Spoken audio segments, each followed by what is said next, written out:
But before all the rocks, this probably would have been good fishing right here. But they came up, and all of a sudden, their youngest, Alfred Beilhartz, who's 4 years old, he was not seen again. Like they don't know what happened to him. Like the mom turns around, he's not there, and so they are able to notify park rangers right away. And they come up and they hired hounds from Denver to come up and sniff around for the kid. And each time they came to one spot in the river, all the hounds came to one spot. Like that was the idea. The kid fell in the river and was washed away. But they never were able to find the body. They dammed this up to look around, and they still never found the body. There's a park ranger, Jack Mumau. He's the first park ranger here. But he did a thing where he mimicked the kid's body in sandbags and threw it in the river, and they never even found the sandbags.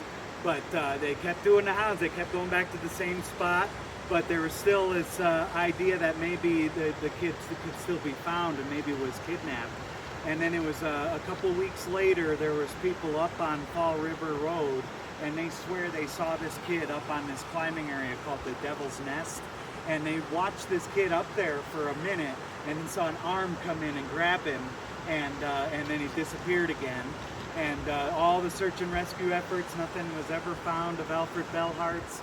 And then it was in November, this family lived in Denver. They had a knock on their door.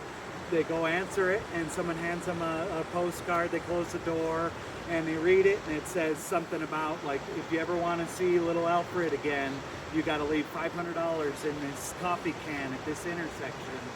And by the time they looked, the guy's gone who handed them the card. But they called the police, and they scoped out that intersection, and they never saw anybody but a couple that were hiking with their dogs. But nobody ever saw Alfred Beilhartz ever again. It's a big mystery of the missing 4-year-old.